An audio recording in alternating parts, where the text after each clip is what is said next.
Ito yung sulit na Chow Pan Rice Meal ni Mr. Chow dito sa May Carriedo, Quiapo, Manila. At dito nga guys, talagang 130 pesos nyo ay meron na kayong Chow Pan, meron ng isang Hungarian sausage, at meron pang tantiameter na beef tapa. At meron din sila dito ng Hungarian with Chow Pan for only 75 pesos lang. Kaya naman siguro hindi na nakakapagtaka kung pilaan at tangkiliking ito dahil sulit sarap naman talaga. Mr. Chow, pa-order na ako niya, Mr. Chow.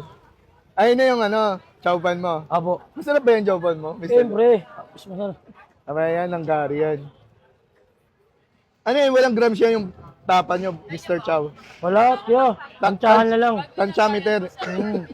Pero ganyan, parehas ng taas ng ano. Ayan. Magbibigayan. Oh, sabawan ko na lang. Magkano ulit to, Mr. Chow? 130 lang yan niya. 130. Thank you, Tikman ko na. Sa mga kami, dito pa rin tayo sa Estero de Gado at dinahin natin yung Chow Pan ni Mr. Chow, guys. So, ito 130 lang. May putlong ka na, tsaka may tapa ka na. Bali, tantiameter lang yung tapa nila dito, guys. Walang grams-grams. Depende na lang sa tansya nila. Abay, nag-open nga pala sila dito mula 10 a.m. hanggang maubos. Tikman na natin yung tapa ni Mr. Chow.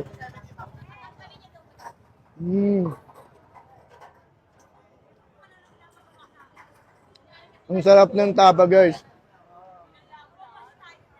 Nabay Chow Pan. Subukan natin yung Chow Pan.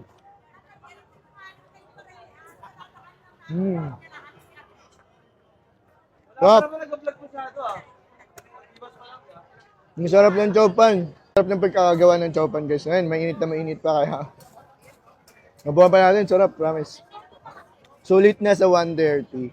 Sabay kung gusto nyo Hungarian with Chow Pan, 80 pesos lang. Buwan na natin yung Hungarian.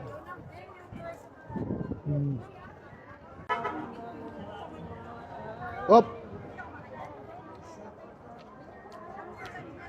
Sulit na sulit yung 130, guys. And guys, kung naghanap kayong ganitong klaseng food trip at mapapadpad kayo dito sa Carriedo, dito lang sa Estero de Gado, guys. Sulit na sulit. So yun lang, salamat at paalam. Oh, Romano, nagpo-food trip ka na naman dito? Kulit po din ako si Romano, si Hermano ako. Si Hermano ka pala, ay sorry. Ano yung food trip mo? Chow pa ni Chow. Ayan, oh. Pandiin ng subo. Ano rate mo, Hermano? 9.5. 9.5. Sa mga hindi pa nakapollow sa'yo, anong nga ulit page mo? Ito, follow mo. Anong pangalan? Hermano, hindi Romano Makulit ka lang eh. Oh. Ay, Mitsubishi Victo. Gusto yung pagkuha ng kotse sa Pasay lang. Ayun, hanapin niyo si Renzel Angelo P. Mga Parang artista yun, ah. Vlogger din yan. Ayaw na paniwalaan.